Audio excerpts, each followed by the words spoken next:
"That Honda is a disgrace to our family name," my brother declared at the country club. "Drive something respectable or stay away." I drove home in silence, he followed. When I opened my garage door, his world shattered. Because inside were 3 supercars worth more than his penthouse. The valet at Riverside Country Club barely glanced at my Honda Civic as I handed him the keys, but I caught his subtle eye roll before he drove it to the back corner of the lot, far from the gleaming parade of German luxury that dominated the entrance. 20 minutes late again. I could already picture my father's disapproving expression and hear Marcus rehearsing his latest lecture about professional responsibility. The monthly Carson family gathering had become a ritualistic humiliation, and today promised to be particularly brutal.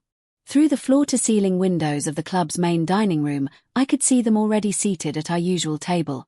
My parents flanked by my siblings, all 3 scanning the room with the practiced awareness of those who measured success by proximity to power. "Emma, finally." My father's voice carried that particular blend of disappointment and resignation that had soundtracked most of my adult interactions with the family. "The Hendersons have been asking about you. I had to make excuses for your absence." Marcus looked up from his phone with theatrical impatience. "Some of us have been here since the reservation time, Emma.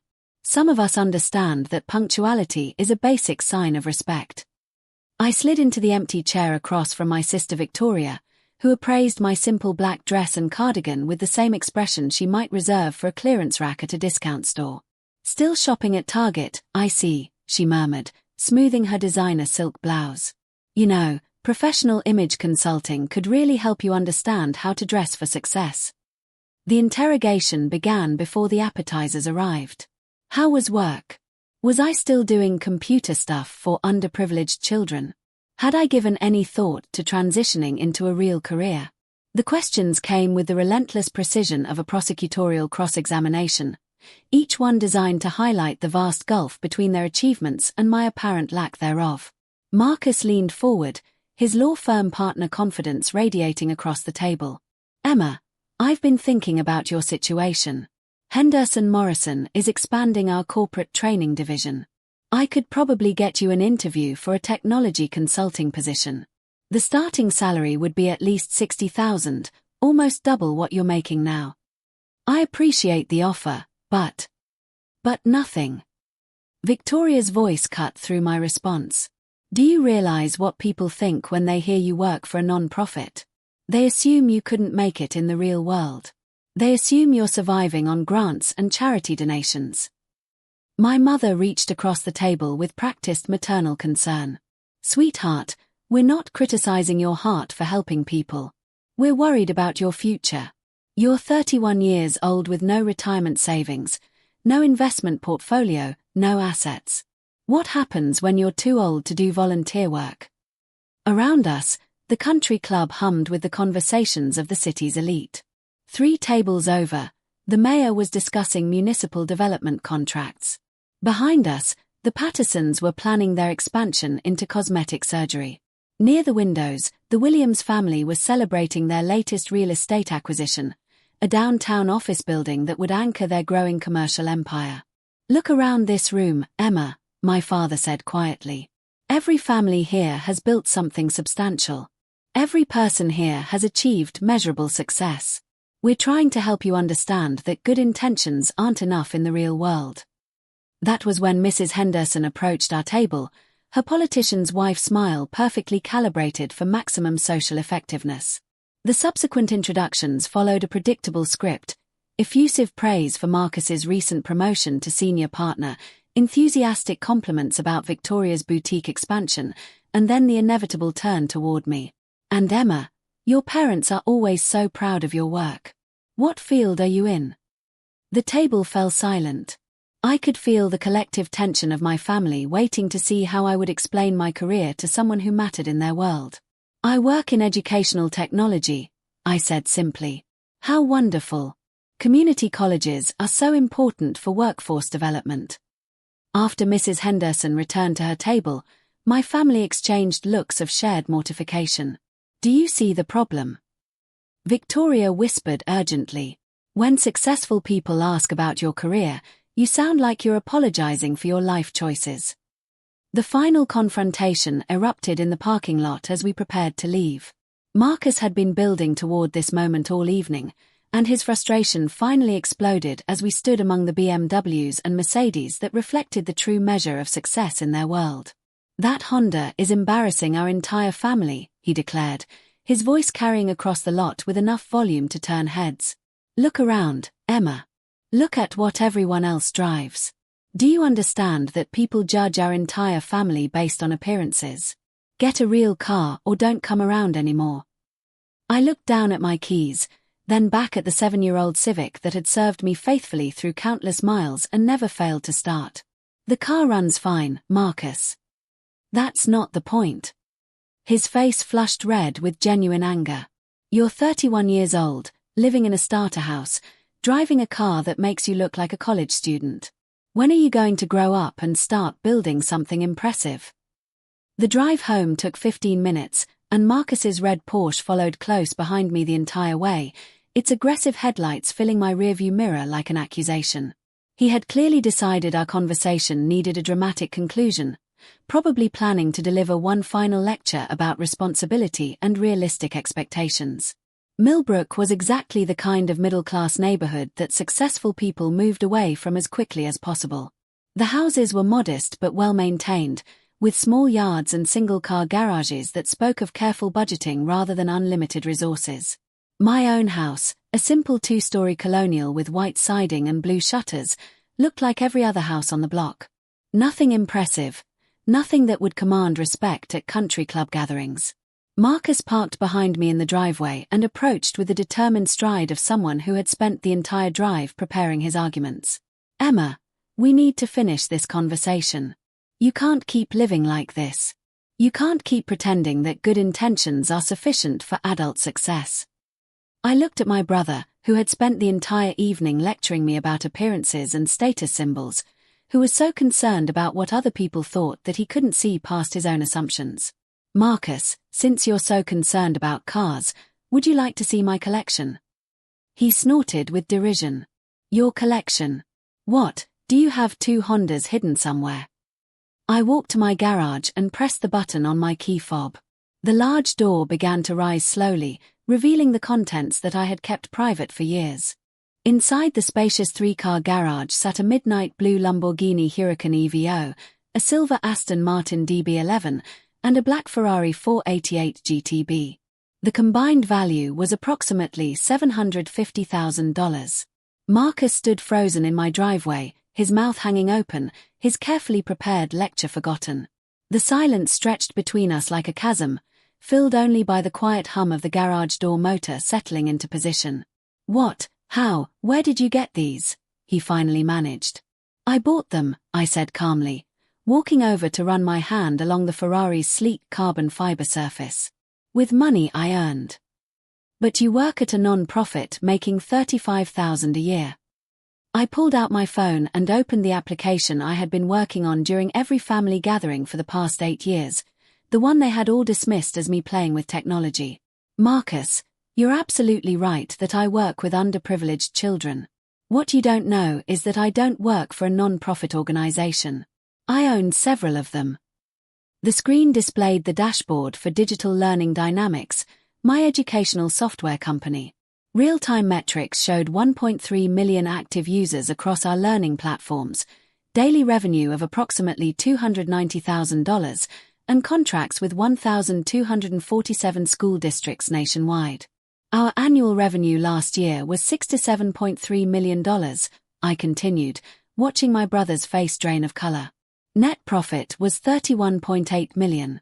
We have active contracts with Harvard, Stanford, MIT, Yale, Princeton, and 12 government agencies. The Pentagon wants to discuss adapting our technology for military training applications, a potential $47 million contract." Marcus grabbed onto his Porsche for support, his entire worldview cracking apart like ice in spring. "$67 million. But you never said anything. You let us all think you were struggling." I opened the hood of the Lamborghini, revealing the pristine V10 engine. This car cost $267,000. I paid cash because I don't believe in financing luxury items. The Aston Martin was $198,000. The Ferrari was $280,000. I also paid cash for this house, which I had completely renovated and expanded last year. He looked around my property with new eyes, suddenly noticing details he had missed. The driveway wasn't standard concrete, it was decorative pavers that had cost $15,000. The landscaping wasn't simple, it was professionally designed and maintained. The garage wasn't standard, it was oversized, climate-controlled, and equipped with a hydraulic lift system. "But why do you live so normally?" he asked. "If you have this much money, why the Honda? Why the simple house? Why do you let us think you're unsuccessful?" "Because I value substance over appearances. Because I'd rather invest in my business and charitable work than in impressing people at country clubs. The Honda gets excellent gas mileage, is reliable, and doesn't make me a target for theft or carjacking. It's practical daily transportation." I led him around to the side of the garage where he could see into my home office through large windows. Inside was a technology setup that would make most corporations envious. 12 large monitors arranged across 3 workstations, servers humming quietly in a climate-controlled rack, and equipment worth at least $150,000. "This is where I built digital learning dynamics," I explained. "This is where I manage contracts worth tens of millions of dollars. This is where I design educational programs that are transforming how children learn technology skills."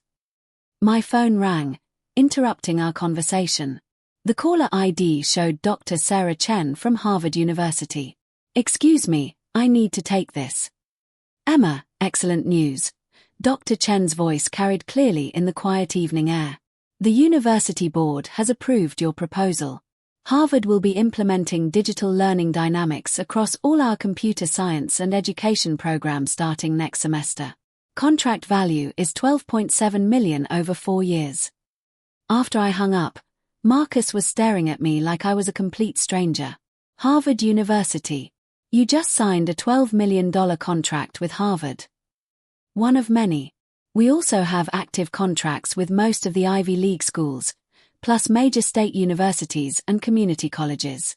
Education is a $750 billion industry, Marcus. Technology spending in education grows by 15% annually." I unlocked my phone and showed him our client dashboard. "These are our current active contracts. Total value, $347 million over the next 5 years. We also have $89 million in pending proposals and $156 million in renewal options."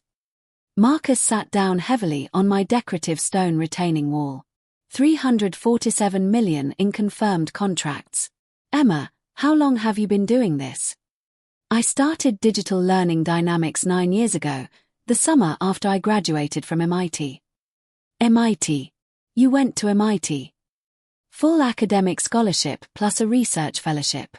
Masters in computer science with specialization in educational technology. When I tried to tell you about it, Dad interrupted to talk about your law school graduation, and the conversation never came back to my education." The scope of his misconceptions was breathtaking in its completeness. For 8 years, my family had dismissed my work as volunteer activity while I built a technology empire that generated more revenue in a single month than most people earned in a lifetime. They had lectured me about success while I quietly accumulated a net worth of $94 million. They had worried about my future while I revolutionized educational technology and funded charitable programs that had donated $18.7 million to underserved schools. "When you were telling me to stop playing with computers," I said quietly, "you were telling a multimillionaire CEO to abandon the business that employs 237 people and serves over 15,000 children annually." Marcus looked back at his red Porsche, which suddenly seemed much less impressive parked next to my collection. "Emma, how can we ever make this up to you? How can we apologize for years of treating you like a failure when you were building an empire?" I considered his question carefully. The hurt ran deep. Years of condescension, dismissal, and judgment had created wounds that wouldn't heal quickly. But perhaps this moment could mark the beginning of genuine understanding. "You can start by recognizing that success comes in many different forms," I said. "You can stop judging people's worth by their possessions. And you can acknowledge that the most successful people often don't need to advertise their achievements. As I watched Marcus drive away, his tail lights disappearing down Millbrook Drive, I realized that sometimes the best response to judgment isn't argument or explanation. Sometimes it's simply letting people discover how wrong their assumptions have been. My phone started ringing almost immediately. First Victoria, then my parents. Marcus had clearly made some urgent phone calls. I let them all go to voicemail. Tomorrow would be soon enough for conversations about respect, success, and the difference between appearing wealthy and actually being wealthy. But tonight, I was going to take the Ferrari for a drive through the city, its engine singing beneath the stars, because sometimes you earn the right to enjoy your success, even if you prefer to keep it quietly parked in an unassuming garage.